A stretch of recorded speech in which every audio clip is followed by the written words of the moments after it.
आता ज्यांचं आपण भाषण ऐकलं असे माननीय राजन विचारे, माननीय शशिकांत शिंदे, संग्राम शिंदे, कुलदीप तात्या, संभाजी झेंडे, चंद्रकांत पाटील, अनिल फौजे, द्वारकानाथ भोईर, रामाकांत म्हात्रे, गुलाबराव जगताप, प्रशांत पाटील, भावनाताई, पूनम मतेन पाटील, सुलोजा सुतार, रंजनाताई, कोंडे मोरे, वैशालीताई, प्रवीण म्हात्रे, व्यासपीठावरील भोर, वेल्ला, मुळशी वरनं आवर्जून आणि साताऱ्यावरनं आलेले आमचे सगळे सहकारी, पदाधिकारी आणि उपस्थित बंधू आणि भगिनींनो, कार्यक्रमाला बराचसा उशीर झालेला आहे, त्याच्यामुळे मी आपला फार वेळ घेणार नाही.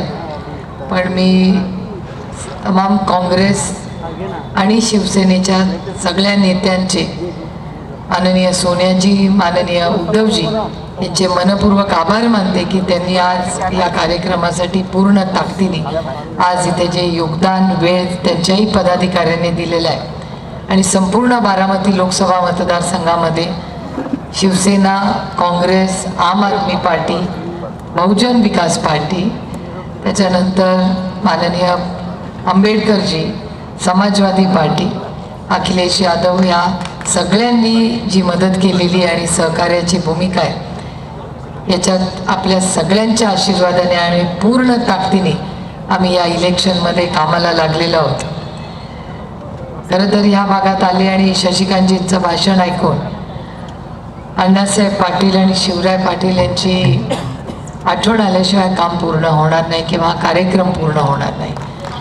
कारण या संपूर्ण भागामध्ये माथाडी कामगार यांचं योगदान, याचं काम या उभ्या महाराष्ट्राने फार जवळून पाहिलेलं आहे. आदरणीय पवारसाहेब आणि अण्णासाहेब पाटलांचे अनेक वर्षाचे ऋणानुबंध आणि कुटुंबात अनेक वर्ष एकत्र काम केलं आहे. आणि माथाडी कामगारांच्या प्रश्नांसाठी जेव्हा जेव्हा आदरणीय पवारसाहेब सत्तेमध्ये राहिले, व माथाडी कामगारांच्या मुलांचं शिक्षण असेल, त्यांची घरं असतील, यासाठी तुमच्या सगळ्यांच्या सहकार्याने आदरणीय पवारसाहेबांच्या माध्यमातून या संपूर्ण भागात मोठं काम आपण सगळ्यांनी उभं केलं. हे गेल्या 25-30 वर्षात आपण सगळ्यांनी जवळून पाहिलेलं आहे. आज संग्रामदादा, भोर, वेल्ला, मुळशी या संपूर्ण भागात राष्ट्रवादी काँग्रेस पक्षाला खांद्याला खांदा लावून आणि शिवसेनेचे आपले तात्या, ही सगळी टीम अतिशय उत्तम काम हे भोरमध्ये करते. आणि मी जाहीरपणे या पीठावरनं माननीय अनंतराव थोपटे साहेबांचे मनपूर्वक आभार मानते की थोपटे साहेबांनी, मी जेव्हा भेटायला गेले तेव्हा त्यांनी शब्द दिला होता की या इलेक्शनमध्ये ते पूर्ण ताकदीने काँग्रेस पक्ष हा, राष्ट्रवादी आणि काँग्रेस आणि आपला सगळं जी आघाडी आहे त्याला पूर्ण ताकदीने सहकार्य करेल. आणि ते आम्हाला सगळ्यांनाच काम करताना दिसते. भोरच्या सभेचा उल्लेख झाला, एक अतिशय सुंदर अशी सभा. मला वाटतं संग्रामदादा फार वर्षात एवढी मोठी सभा खरं तर भोरला झाली. आणि मी सगळ्या माझ्या शिवसेने, राजन भाऊ आपण आला नव्हता त्या सभेला, पण संजय राऊत साहेब आले होते. आणि मला वाटतं त्या दिवशी सगळ्यात जास्ती टाळ्या नेहमीप्रमाणे त्यांच्याच भाषणाला झाल्या. ते खूप वर्षांनी त्या भागात आले आणि त्यांची ती बोलायची जी एक वेगळी शैली आहे, त्यांनी सगळ्या भोरवाल्यांची मनं त्या दिवशी जिंकली. त्यामुळे खूप सुंदर अशी सभा त्या दिवशी झाली. आणि महाविकास आघाडीच्या माध्यमातून आज फार ताकदीने बारामती लोकसभा मतदारसंघ, शिरूर असेल, मावळ असेल, सगळ्या त्या भागामध्ये अतिशय चांगलं काम चाललेलं आहे. लोक आम्हाला विचारतात तुम्ही किती सीट लढणार. मला सगळ्यांनाच सांगायचं आहे की आम्ही सगळे 48च्या 48 सीट सगळे आम्ही लढतोय. इथे कुठला पक्ष नाही, महाविकास आघाडी म्हणून सगळे आम्ही काम करतोय. कालच केजरीवाल साहेबांना जी अटक झाली त्याच्या विरोधात एक मोठं आंदोलन आम्ही उभं केलं. आणि त्याचबरोबर एक महत्त्वाचं आव्हान आपल्या सगळ्यांच्या समोर आहे की या ट्रिपल इंजिनचं जे खोक्याचं सरकार आहे महाराष्ट्रामध्ये, त्या सरकारने आपल्या सगळ्यांची विजेचं बिल वाढवायचं पाप हे त्यांनी केलेलं आहे. आता उन्हाळा आहे, उन्हाळा चालू असताना वीज जास्त लागते. आज आपल्या संपूर्ण भागामध्ये पाण्याचा प्रश्न गंभीर झालेला आहे, पण न वीज, न पाणी, न महागाई, न भ्रष्टाचार, न बेरोजगारी याच्यावर एक शब्द कोणी बोलत नाही. फक्त पक्षफोड, रोज कुणाला तरी धमकी दे, कुणाचा तरी कॉन्ट्रॅक्ट करून घे. खरं तर राजन भाऊ, आम्हाला नाही सवय आमच्या मतदारसंघात असली. आमचा सुसंस्कृत मतदारसंघ, ज्याला जो पाहिजे त्या भागात तो मतदान करायचा. पण गेल्या महिन्याभरात आमच्याकडे सगळ्यांनाच फोन येत आहेत. आधी धमकीचे होते, मग कधी प्लीजचे येतात. भाषा बदलत राहते, समोरचा माणूस कोण आहे त्याच्यावरनं. पण जास्तीत जास्त लोकांना कसं धमकी देऊन, नाहीतर कॉन्ट्रॅक्ट बंद करून असे त्याचे बरेच उद्योग आमच्याकडे चाललेले आहेत. पण माझा विश्वास आहे की बारामती लोकसभा मतदारसंघ हा आदरणीय पवार साहेबांचा स्वाभिमानी मतदारसंघ आहे. आम्ही कुणाच्या धमकीला कधी घाबरलो नाही आणि घाबरणारी नाही. आणि मी आणि राजन भाऊ तर दिल्लीलाच लढत असतो अखंड. आम्ही एकत्र सगळे, बरीच गडबड लोकांनी केली, पण आम्ही खरंच घाबरत नाही कोणाला. कारण का ज्याला कर नाही त्याला डर कसला. त्यामुळे आम्ही काही घाबरत नाही आणि आम्ही वैयक्तिक आमचा त्यांचा काही विरोध नाही. पण तुम्ही जर महाराष्ट्राच्यावर घात करणार असाल तर मग ही लढाई मोठी आहे. आमच्याकडून पक्ष नेला, चिन्ह नेलं, उद्धवजींचं पण तेच केलं. पण उद्धवजी पण थांबले नाही आणि आदरणीय पवार साहेबही थांबले नाही. लोकांना वाटलं असेल की आम्ही भावना दाखवू, आम्ही रडत बसू. आमच्या आजी शारदाबाई पवार यांनी आम्हाला रडायला नाही शिकवलं, आम्हाला लढायला शिकवलं. आणि त्याच्यामुळे पूर्ण ताकदीने आम्ही आमच्या आजींचा आदर्श ठेवून, बाळासाहेबांचा आदर्श ठेवून, काँग्रेसच्यावरही प्रचंड संग्रामदादा आत्ता अन्याय चाललेला आहे. आता मला माहिती पण नव्हतं की कुठल्या पक्षाला एवढी मोठी इन्कम टॅक्सची नोटीस जाऊ शकते. काँग्रेस पक्षाला 1800 कोटी रुपये, 1800, ऐकून घ्या तुम्ही, 1800 कोटी रुपयाची नोटीस काँग्रेस पक्षाला टाकली आहे आणि त्यांचे सगळे अकाउंट्स फ्रीज केले. आता मला सांगा, अशा वेळेस झेंडे साहेब, तुम्ही प्रशासनात इतके वर्ष काम केलंय, असं कधी झालेलं ऐकलंय का? कधीच नाही. कधीच सुडाचं राजकारण महाराष्ट्रात कधी झालंय नाही. किती मोठा विरोधक, म्हणजे याचं सगळ्यात सुंदर उदाहरण म्हणजे आदरणीय पवारसाहेब आणि बाळासाहेबांची मैत्री. ते दोघांनी जेवढी एकामेकावर टीका केली असेल तेव्हा कोणीच केली नसेल. पण राजकारणाच्या वेळेस राजकारण, पण नात्याच्या वेळीच नाती. आजच एक पत्र आलंय राजन भाऊ मला, तात्या तुम्ही पाहिलंय का नाही माहिती नाही, बाळासाहेबांनी आदरणीय पवारसाहेब जेव्हा आजारी होते तेव्हा लिहिलेलं पत्र आहे.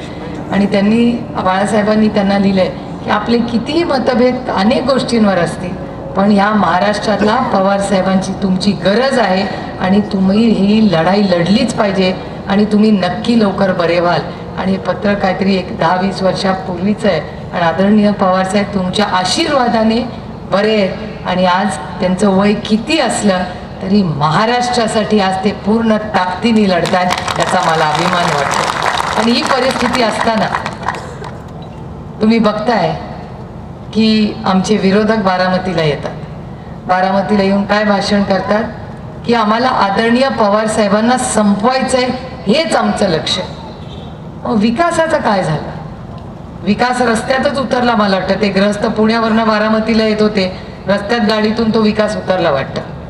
पण गाडीत कोण बसलं तर महागाई बसली, भ्रष्टाचार बसला आणि बेरोजगारी बसली आणि अन्याय, सातत्याने लोकांवर अन्याय होतो. मी तुम्हाला एक गोष्ट सांगते, माझ्यावर खरं तर अशोक चव्हाण फार नाराज आहेत आजकाल. खरं तर मी अशोकरावांवर कधीच टीका करत नाही, कारण का आमच्या अतिशय चांगले कौटुंबिक संबंध आहेत. त्यांचा काहीतरी माझ्याबद्दल गैरसमज झालाय. कारण का मी जेव्हा प्रश्न विचारते तेव्हा अशोकरावांचं नाव घेते, पण मी तो प्रश्न अशोकरावांना विचारत नाही. कारण का मागच्या वेळी जेव्हा निर्मला सीतारामनजी पार्लमेंटमध्ये अशोक चव्हाणांच्या विरोधात बोलल्या होत्या तेव्हा सगळ्यात जास्त अशोकरावांची बाजू कोणी घेतली होती तर ती मी घेतली होती. कारण का त्या म्हणत होत्या, आता आदर्श आई, आदर्श वडील, आदर्श शिक्षक माहिती होतं, पण आदर्श घोटाळा मला माहिती नव्हता. पहिल्यांदाच ऐकलं की आता घोटाळ्यात पण आदर्श असू शकतो. आणि त्या आल्या, निर्मलाताई पार्लमेंटमध्ये आल्या आणि म्हणल्या आदर्श घोटाळा, त्याची चौकशी झाली पाहिजे. म्हटलं कसला आदर्श घोटाळा? आणि त्या, हे माझे शब्द नाही आहेत, निर्मला सीतारामनचे पार्लमेंटमध्ये निर्मलाताईंचे शब्द आहेत की ह्या देशात सगळ्यात मोठा भ्रष्टाचार कोणी केला तर तो काँग्रेस पक्षाच्या अशोक चव्हाणांनी केला, हे मी म्हणत नाहीये, निर्मला सीतारामनजी म्हटले. आणि हा आरोप केजरीवालजींवर पण केला. त्याच्यामुळे मला समजत नाहीये की त्यांच्याच डिपार्टमेंटनी 2 आरोप केले, एक केजरीवाल साहेबांवर केला आणि अशोकरावांवर केला. अशोकराव निर्मलाताईंच्या पक्षात आज आहेत आणि केजरीवालजी जेलमध्ये. जर दोघांनीही भ्रष्टाचार केला, हा आरोप मी नाही करत आहे, निर्मलाजी करतायत. टीव्ही वाल्यांना मला विनम्र विनंती करायची, अर्ध भाषण दाखवू नका, पूर्ण भाषण दाखवा. आरोप मी करत नाहीये, निर्मलाताईंनी केलेला. त्यामुळे निर्मलाताईंनी आरोप भ्रष्टाचाराचे 2 लोकांवर केले. मग मला एकच प्रश्न पडलाय की एक गुन्हा जर केला तर 2 लोकांना वेगळा तुम्ही शिक्षा देणार. एकाला तुम्ही पक्षात घेऊन, मी तर 5 वर्ष खासदार होणार आहे, त्यात 6 वर्ष खासदार अशोक चव्हाण झाले आणि काही न करता. आता मला हा सांगा, हा न्याय आहे का अन्याय? मग केजरीवाल साहेबांनी पण जायचं पाहिजे होतं का? तर कदाचित जेलमध्ये गेले ना. किंवा अशोकराव जर राहिले तर त्यांचं काय झालं असतं, हाही मनात प्रश्न येतो. मला भारतीय जनता पक्षाच्या निर्मलाताईंना विचारायचं आहे की निर्मलाताई नक्की काय आम्हाला समजून सांगा. कारण का भ्रष्टाचार मुक्त भारत करेंगे हे निर्मलाताईंचे शब्द पार्लमेंटमध्ये ऐकले. आणि निर्मलाताई परवा एका इंटरव्ह्यूमध्ये म्हणल्या की आमच्या पक्षामध्ये ना आम्ही सगळ्यांना इन्कमिंग फ्री आहे. तर त्या महिलेचं मी कौतुक केलं पाहिजे. त्या महिलेनी त्यांना विचारलं की ईडी वाले पण तुम्ही घेणार? ते म्हणले हो, कुणाचा केस बीस असेल तर ईडी सीबीआय काही नाही, आमचा पक्ष वाढला पाहिजे. तुम्ही काहीही उद्या करा, म्हणजे उद्या खून केला, ड्रग्समध्ये काम केलं तरी भारतीय जनता पक्षात घेणार असं मी म्हणत नाहीये, हे निर्मलाजी म्हणलेले. मग तुम्हाला खाऊंगा ना खाने दूंगाचं काय पुढे झालं? या देशात भ्रष्टाचार वाढलाय का? तर वाढलाय. या देशात बेरोजगारी वाढली आहे, वाढली आहे. आज IIT पवई आपल्यापासून इथून अर्ध्या तासावर आहे. या देशातल्या प्रत्येक आईचं स्वप्न आहे मुलगा इंजिनियर झाला तर त्याला IIT मध्ये ॲडमिशन मिळावी, त्याचं आयुष्याचं सार्थक होतं. पण ह्या वर्षी IIT मुंबई पवईमध्ये 35% मुलांना नोकऱ्या मिळालेल्या नाहीत. हे मी म्हणत नाहीये, महाराष्ट्र सरकार आणि केंद्र सरकारचा डेटा सांगतो. मग बेरोजगारी, महागाई, भ्रष्टाचार आणि आरक्षणाबद्दल शशिकांतजी आपण बोलला. आरक्षणाबद्दल तुम्ही राजन भाऊंना विचारा. भारताच्या पार्लमेंटमध्ये मराठा, धनगर, लिंगायत, मुस्लिम आणि भटक्या विमुक्त समाजासाठी डेटा काढून बघा. सगळ्यात जास्त कोणी बोललं असेल तर सुप्रिया सुळे बोललेली हा डेटा माहिती काढतो.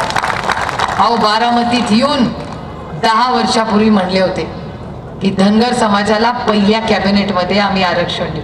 काय झालं होत्या धनगर समाजाच्या आरक्षणाचं? मराठा समाजाच्या आरक्षणाचा पुढे काय झालं? आज पोलीस भरतीसाठी मुलं, गाव वाडी वस्तीतली आपली कष्ट करणारी मुलं, त्यांना सर्टिफिकेट मिळत नाही म्हणून ते पोलीस भरतीसाठी ॲप्लिकेशन करू शकत नाही. कुठेही बघा, भोरमध्ये तीच परिस्थिती, इंदापूर, दौंड, बारामती सगळीकडे तीच परिस्थिती आहे. काल मला बारामतीत एक मुलगा भेटला होता की तहसीलदाराला ताई फोन करा. म्हणले अरे बाबा मी कसा करणार, माझी आता उमेदवारी जाहीर झाली आहे. पण तो म्हणला काहीतरी मला मदत करा. मी तहसीलदाराकडे गेलो, मला कास्ट सर्टिफिकेट मिळत नाहीये, ताई माझी नोकरी आहे. मग त्याला मुलाला आई वडील गरीब आहेत, कष्ट करणारे आहेत, त्यांनी काय करावं मला सांगा. कुणाचं पाप आहे? ज्यांच्यासाठी तुम्ही म्हणता तुमचं सरकार आहे.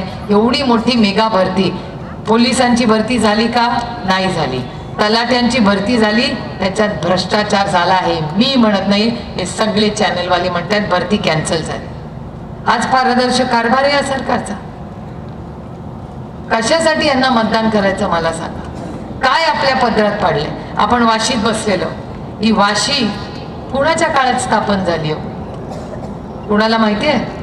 ही ट्विन सिटी आदरणीय पवारसाहेब महाराष्ट्राचे मुख्यमंत्री होताना हा सगळा उपक्रम की मुंबईवरचा लोड कमी करावा म्हणून ही स्थापना झाली. आणि त्यानंतर इथे काम झालं.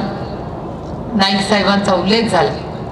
जे आपल्याबरोबर होते ना, मी त्यांच्यावर कधी टीका करत नाही. एवढ्यासाठीच की कधीतरी आपण सगळ्यांनी एकत्र काम केलं पाहिजे. ते कदाचित विसरले असतील, पण माझ्या आईने माझ्यावर असे संस्कार केलेत की आपल्या आयुष्यात एवढं जरी कोणी आपल्यासाठी केलं असेल ते आयुष्यभर सुप्रिया लक्षात ठेव. ते कसे वागतात आपण नाही कंट्रोल करू शकत. आपण कसे वागू शकतो हे आपण कंट्रोल करू शकतो. त्याच्यामुळे त्यांच्या भानगडीत पडू नका. त्यांना आपल्या शुभेच्छा. मगाशी आवाज साहेब पण माझ्यावर तुटून पडले, पण मी त्यांना एक गोष्ट सांगते कि रिश्ते तोड़ना बहुत आसान है, रिश्ते निभाना उसके लिए ताकत लगती है. आणि गोष्ट खरी आहे, अनेक गोष्टी मलाही माहिती आहेत आणि राजन भाऊंना पण माहिती आहेत, पण आमचं दोघांचं पोट खूप मोठं आहे. ते सगळे बोलतात म्हणून आम्ही बोलायची काही गरज नाही. आणि मी पण म्हणणार नाही की मी काय पुस्तक लिहिणार आहे का काय, कधीच नाही. जे पोटात आहे ते ओठात कधीच येणार नाही. हे माझे संस्कार आहेत. कारण का रिश्ते जोड़ना मैं जानती हूँ, तोड़ना मुझे नहीं सिखाया. ठीक आहे, आता जे आपल्या वाटीने गेले त्यांच्या शुभेच्छा आहे. प्रत्येकाची काय कारणं असतील आपल्याला काय माहिती. त्याच्यामुळे जे गेले त्यांना शुभेच्छा आहे. पण एक तुम्हाला सांगते, आमच्या आईवडिलांनी आम्हाला शिक्षण दिलं, ते काय उगाच दिलं नाही. मेंदू चालतो, हात पाय सगळं चालतं. नवीन उमेदीने उभं करू आणि होतं त्याच्यापेक्षा अंगली चांगलं पारदर्शक काम उभं करून महाराष्ट्राचं नाव दिल्लीत रोशन करू. काहीतरी आपला नंबर बरा आहे तिथे. तिथे माझा सगळा सोयरा बसत नाही मार्क द्यायला. तिथे भारतीय जनता पक्षाचे मंत्री आहेत, पण तिथे पार्लमेंटमध्ये गेले 8 वर्ष सातत्याने तुमच्या या लेखीचा नंबर देशात पहिला येतो. हे मी म्हणत नाहीये, भारतीय जनता पक्षाने. आणि माझ्यावर फालतू आरोप नाही करत. भारतीय जनता पक्षच मान्य करतं की सुप्रिया सुले की सबसे बड़ी ताकत मेरी ईमानदारी आहे. हे ते पण म्हणतात. काय कौतुकाची गोष्ट नाही, इमानदार असलंच पाहिजे. नका टाळ्या वाजू. लोक म्हणतात मी कधी खोटं बोलत नाही. अरे खोटं बोलायचंच नसतं, इमानदार असलंच पाहिजे. राजकारणात आलाय ना, मग राजकारणात या गोष्टी करायच्याच असतात. त्यामुळे काय त्याच्यात नवीन नाही. पण एक गोष्ट मी सांगते, बोरवेल्ला, मुळशी, पुरंदर या संपूर्ण भागातले आज इथे लोक आहेत. आपल्या भागात संग्रामदादाही आमदार आहेत, संजय जगतापही आमदार आहेत. त्या दोघांच्याही सहकार्याने उद्धवजींच्या नेतृत्वाखाली आम्ही सगळ्यांनी महाविकास आघाडीमध्ये संपूर्ण मतदारसंघात अतिशय उत्तम काम आणि चांगला विकास झालेला आहे. आणि तुम्ही गावी जात असाल, तिथे बघत असाल जलजीवन मिशन अतिशय उत्तम. मला लोक विचारतात की तुमच्या मतदारसंघात सगळ्यात चांगलं झालेलं काम कुठलं, तर मी अभिमानाने सांगते की जल जीवन मिशन 50% केंद्र सरकार, 50% महाराष्ट्र सरकार. आणि त्या काळात आपलं सरकार होतं, उद्धवजी काँग्रेस आणि राष्ट्रवादी काँग्रेस पक्षाचं सरकार होतं. बारामती लोकसभा मतदारसंघातल्या गाव वाडी वस्तीवर 50% आपण नियोजन करून पैसे टाकले. तेव्हाच केंद्र सरकारने मॅच केले आणि आपल्याकडे पाण्याची कामं झाली. शाळा कॉलेज सगळं झालं आपल्या काळात. तुम्ही हिशोब करून सांगा. तुम्ही सगळे तो करण जोहरचा शो बघता का? कॉफी विथ करण बघता का? बघतात, सगळ्या महिला तर बघतातच. त्याच्यात एक रॅपिड फायरचं असतं. रॅपिड फायर म्हणजे मी तुम्हाला प्रश्न विचारणार, त्याची उत्तरं तुम्ही द्या. एका बाजूला काँग्रेसचा आणि आपल्या सगळ्यांचा विचार, महाविकास आघाडीचा समजूया पुरा मिळून, आणि अर्धा विचार करूया आपण भारतीय जनता पक्षात. मला सांगा, आपल्या भागात वीज कोणी आणली हो? काँग्रेस. शाळा कोणी काढल्या? काँग्रेस. कॉलेजेस कोणी काढली? हॉस्पिटल कोणी काढली? MIDC कोणी काढल्या? मोबाईल कोणी आणला? व्हॉट्सॲप कोणाच्या काळात आला? मग रोटी कपडा और मकान गटर मीटर वॉटर सगळं जर काँग्रेसनी केलं, मग यांनी काय केलं 10 वर्षामध्ये?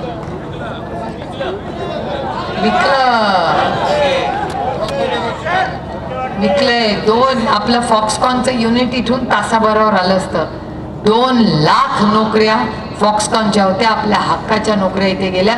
हाच तर बदल त्यांच्यात आणि आपल्या. ते ज्या लोक मतदारसंघात आम्ही सगळे काम करतो, मुळशीमध्ये हिंजवडी आली. आज 6 लाख लोक हिंजवडीमध्ये काम करतात. ते आदरणीय पवार साहेबांचं स्वप्न आज पुरवतं. जेव्हा आम्ही हिंजवडीला फेज 1, 2, 3 मध्ये जातो, गजबज असते. लोक म्हणतात फार ट्रॅफिक, फार कामं. कधी कधी मला वाटतं थोडासा ट्रॅफिक बरा आहे, याचा अर्थ बहुत चल रहा आहे. तर त्यामुळे थोडीशी गैरसोय होते. नवीन रस्ते संग्रामदादा आणि मी करतोय तिथे. संग्रामदादांचं खूप बारीक लक्ष त्या रस्त्यांवर असतं. ते माझे सहकारी महादेव कोंडरे तिथे सगळा फॉलोअप करतात. या सगळ्यांच्या प्रयत्नातून आम्ही सर्वांगीण विकास कसा होईल हे करतोय. पण त्याचबरोबर मला एक तुम्हाला जबाबदारीने सांगायचं आहे की असं समजू नका की त्यांचंच सरकार येणार आहे. कुछ भी हो सकता है. महाराष्ट्रामध्ये एवढी आदळ आपट चालली आहे. तुम्ही मला थोडक्यात विचार करून सांगा, 40 सीट तामिळनाडूमध्ये, त्यांना माहिती एकही सीट आपल्या पदरात पडणार नाही. एका दिवसात 40च्या 40 सीट मतदान आहे. यूपी मध्ये 80 सीट आहेत, एकाच दिवशी मतदान आहे. मला सांगा, महाराष्ट्रामध्ये 48 सीट आहेत, 5 फेजेस मध्ये इलेक्शन आहे, 5. याचा अर्थ काहीतरी अडचण आहे ना. जिथे दाल गल रही है और नहीं गल रही है वहाँ वो एक दिन में सब खत्म कर.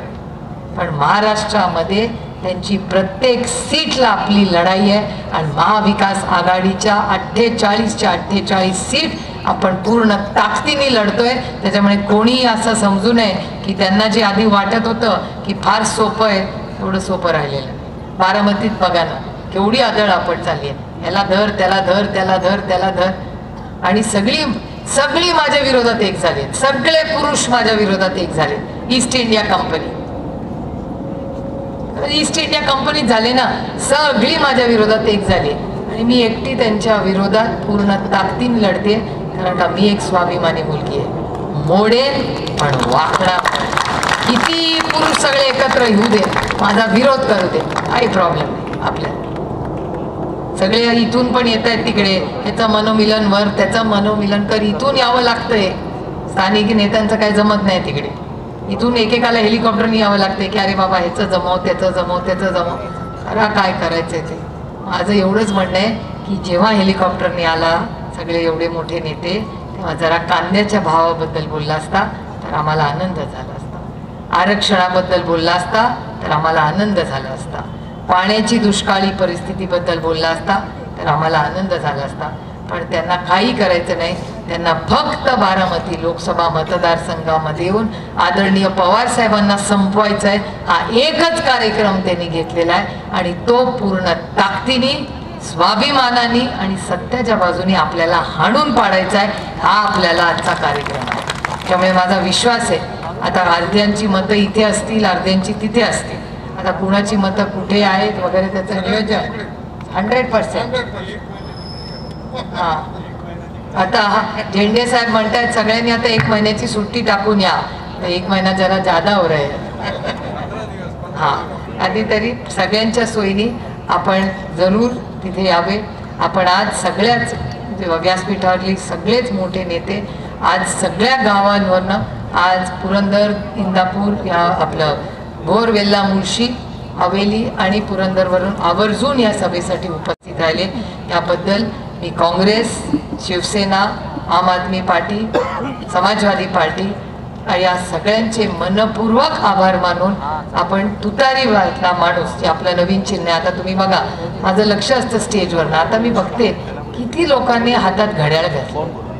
कमी आणि कमी लोक घड्याळ घालायला लागले. कारण याचं कारण असं की घड्याळ आता लागतच नाही, मोबाईलमध्येच वेळ कळते. त्याच्यामुळे खर्च कशाला वाढवायचा, एवढी महागाई झाली. आता ज्या 2 in 1 गोष्टी होतील त्या 2 in 1 करा. आणि मला आधी दुःख झालं की अरे आपलं पक्ष गेलं, आपलं चिन्ह गेलं. पण नंतर माझ्या लक्षात आलं की माझ्या पांडुरंगाची इच्छा होती की मला एक चांगलं चिन्ह द्यावं. तर चिन्ह काय मिळालं आपल्याला, तुतारी वाजवणारा माणूस.